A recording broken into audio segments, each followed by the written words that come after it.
So it's an important day for India's economy with the budget presentation today by Finance Minister Nirmala Sitharaman. But of course, just a couple of days ago, the economic survey coming out as well, outlining the prospects for the Indian economy over the near, medium, and long term, and very interestingly also focusing on key questions of foreign policy and geopolitics and how they impact India's economy, whether it's the war in Ukraine, the crisis in the Red Sea, or the implications of India's China policy. Joining us now to decode some of this is noted economist Mitali Nikore.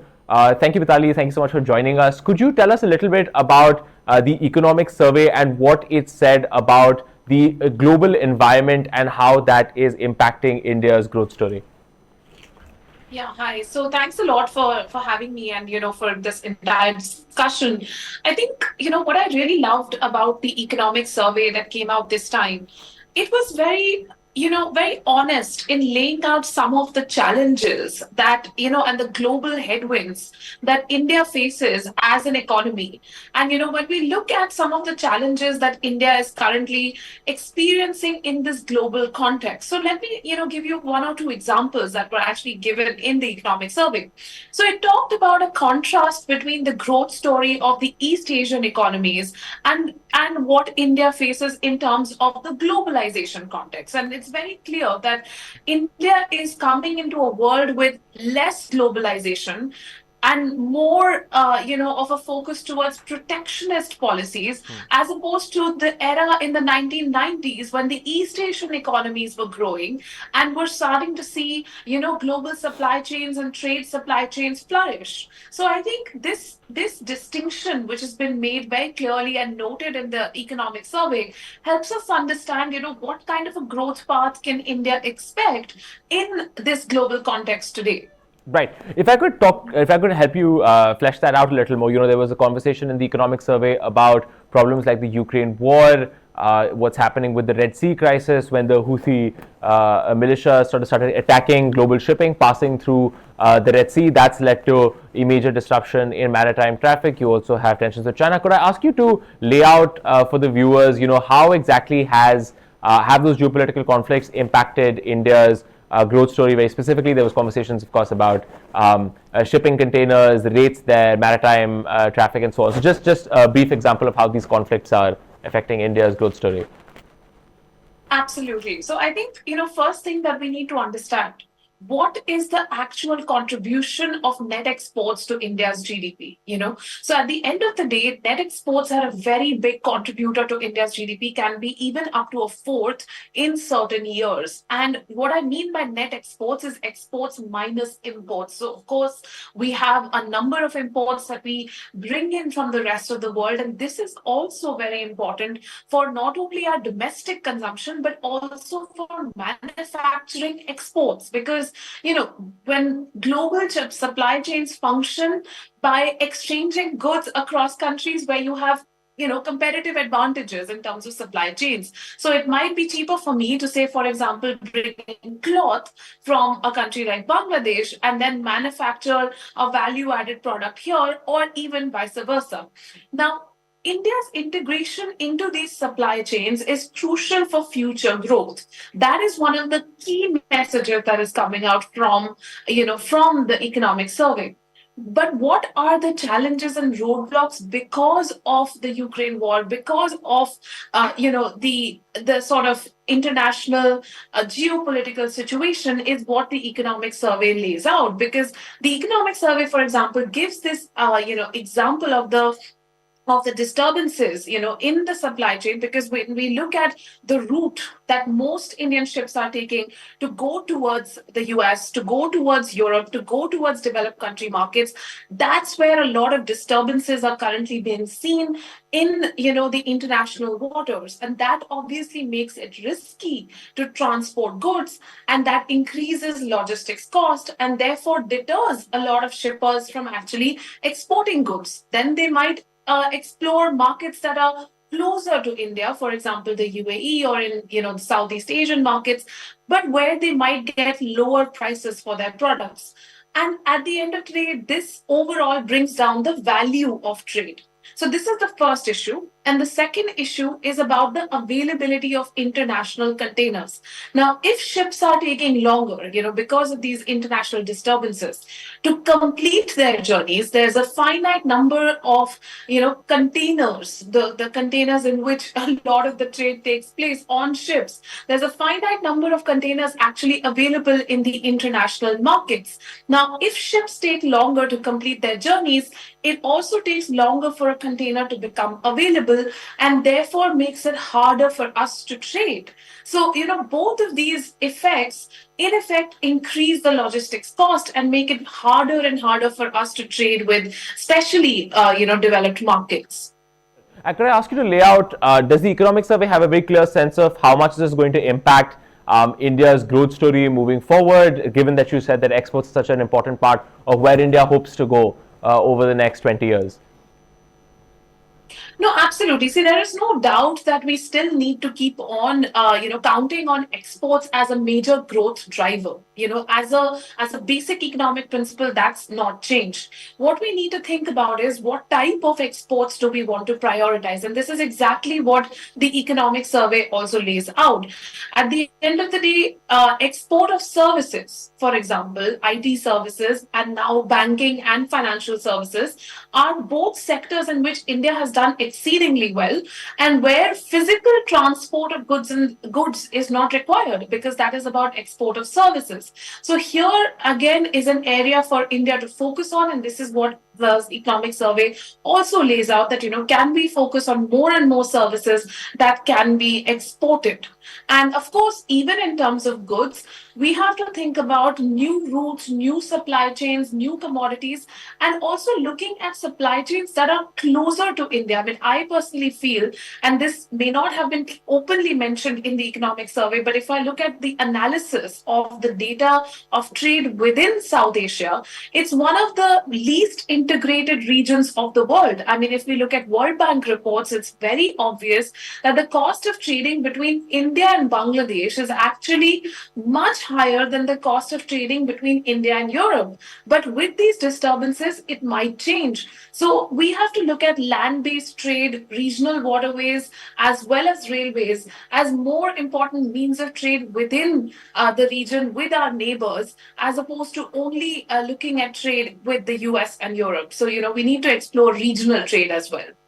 And one of the things that really has caught a lot of attention about the economic survey this time, at least for those of us who track geopolitics, is what it said about the China side of the equation. India, for at least the last 4 years, has placed restrictions on Chinese investments coming into India. It has also placed restrictions in the form of quality control orders in terms of some sections of Chinese goods. Chinese apps were banned. And there was a sense that India, of course, wants to cut its import reliance on China. But at the same time, you have trade with China, which has just continued to increase even over the last 4 years, especially after the Galwan Valley clashes in 2020. So the economic survey comes up with some interesting views on China, talking about how India actually needs Chinese investment to integrate into global supply chains. Could you just lay out what the economic survey says on China, why it's getting so much interest? Absolutely. So I think, I was also quite intrigued by the economic survey's characterization of China, and also by the China plus one policy, because a lot of global analysts, and I would like to credit the government of India here. The government of India has never officially said anything about attracting investments away from any particular country, including China. But a lot of global analysts were sort of painting out India to be an alternative, in a sense, a China plus one kind of alternative, which I think very clearly the economic survey has laid out, that there is a need for India to look at integrating within regional supply chains, within Asia based supply chains, because we don't know, with the global uncertainty and disturbances, what is going to happen with trade with the US and Europe through certain routes. So it's a very pragmatic approach where countries can set aside their sort of political differences at some level, to understand that working together can actually bring both countries many economic benefits. And, I think this is what the economic survey somewhere is making an economic case for Chinese investment to relook at, India, and for countries and global analysts to stop characterizing the manufacturing sector investment coming into India as a China plus investment, and rather as an investment that's coming into India because of its manufacturing strength and because of the new policies of the government that are unleashing, some of the bottlenecks that were historically present in the manufacturing sector. I mean, if we look at the PLI scheme and, a number of other reforms for ease of doing business, in fact, 63 to be precise, as mentioned in the economic survey, the manufacturing sector has become a very attractive foreign direct investment proposition for many, global companies. That is not only a reaction of not wanting to invest in China. In fact, several companies have invested in both countries. So I think what is important is to stem this global characterization of China plus one, and actually look at ways of working together, and that's exactly what the economic survey has characterized in a sense. You mentioned something very interesting about saying that, look, Chinese imports are, of course, one thing, but we may look at the example of countries like Brazil and Turkey that have raised tariffs on Chinese imports while also incentivizing Chinese investments. Could I ask you, you've got over a decade of experience as an economist working with industry. Are there any specific sectors that are looking for Chinese investments? We've heard talk about electronics and so on and so forth, and telecommunications, saying that, look, we need Chinese investment to continue to grow. Are there, in your professional experience, are there any particular sectors that are saying that, look, this policy of restricting Chinese investments is hurting us? No, I don't think that, at this point in time, when we look at sector wise, there are few sectors that I do feel would benefit from Chinese investment, but that doesn't mean that necessarily we are being hurt by not having Chinese investment. If there's a difference in that, right? So at the end of the day, when we look at sectors like electric vehicles, for example, that is an industry in which China has a huge control of rare earth metals. This is also noted in the economic survey. And definitely we could benefit from having more and more Chinese investment in electric vehicles and also in green hydrogen. And also a number of renewable energy industries in which China has done a lot of research and development. These are sectors which can benefit from Chinese investment. But are we saying that they are currently being hurt by not having Chinese investment? I would not go as far as to say that. But there are, of course, cases, for example, in the past, quality control orders, I believe, when the government of India said that there would be quality control orders on Chinese textile imports. We had the textile industry in Surat sort of come out and say that, look, this is an issue for us. I think the telecommunications industry has pushed for easier visa flows for Chinese technicians to come in because a lot of their equipment comes from China. So if I could ask you in the sense of what industry has been asking for from your professional experience from do you think the economic survey is now reflecting a little bit in terms of featuring this debate? Do you think it is featuring a little bit of what industry has called for or is asking for when it comes to China? No, I think that, at the end of the day, the industry has been trying for the last, I would say, maybe 3 or 4 years to look at ways in which to detangle itself from, China's presence in the global supply chain and in the global value chain and in some of the product specific supply chains. Now, to the extent possible, there has been a diversification. I mean, there are certain commodities like, of course, telecommunications, where the US, for example, has been looked at as an alternate supplier, of telecommunication equipment to China, where, of course, the costing is higher, but looking at the diversification and risk taking appetite of not only relying on one country is where that diversification has happened.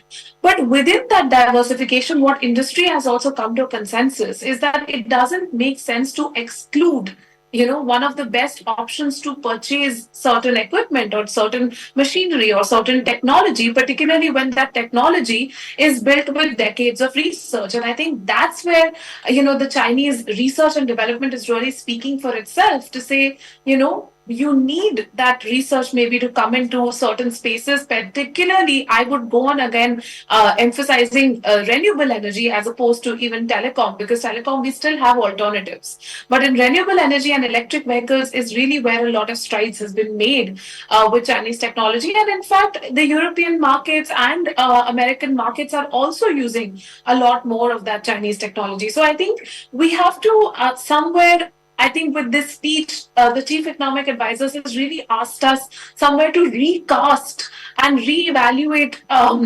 this role that the China, sort of investment, the Chinese investment can play in India's growth story. Right. You mentioned renewable technologies, of course, what comes to mind, of course, is solar, right? Something that the Chinese seem to have worked very strongly on, that has come up time and again when India talks about its solar rollout, that it needs Chinese investments. If the final question I could ask you was on, just to stick with the theme of China, increasingly we have seen reports coming out of the government or reports in the media saying that the government is saying, look, we'll consider an easier visa policy for Chinese technicians. Some reports saying that we understand that there is some call for investment if it benefits Indian sectors. And now you have the economic survey coming out and trying to, as you say, recast the China question in a slightly more interesting light. Do you see this as some indications of a changing approach in the Indian government towards China? Will we see something further in this regard in terms of loosening controls or a chance to increase economic cooperation with China? Do you see that as likely in the near term? I do think that there's been a softening of stances on both sides. I mean, if we look at even the Chinese, stance, when we look at the overall progress of the One Belt, One Road initiative, and the fact that it's moving much more slowly than what was anticipated, at this point in time, it was anticipated to be much further ahead than where it is currently. Not that it isn't moving, but it's a little bit delayed. So there is that realization on that side. And on this side also, there's a realization that, there's a lot of technology, there's a lot of research and good investment that has gone into, creating this technology, which can benefit, India's growth and which can create mutual benefits for both countries. I think this realization is what can bring both countries, closer together in the decades to come. And there's a lot of economic diplomacy and political diplomacy which needs to go behind the scenes in order for such a massive, announcement to be made in this economic survey. It does signal a huge change in the direction of the policy. So I do expect that in the coming months, in the short term as well as in the longer term, there would be some directional changes in the policy, but it will be slow. Understood. So laying out for us here the impact of the global economy, of global geopolitical conflicts on the Indian economy, ranging from what's happening in the Red Sea to the conflict in Ukraine and to India's relook at China in some ways. Whether we'll see a change in India's China policy, we'll have to see going forward. But Mitali Nikore, thank you so much for joining us and for giving us such a wide-ranging view of how the Indian government is looking at the economy, looking at how geopolitics impacts the economy back here at home. And thank you so much for watching India Today Global.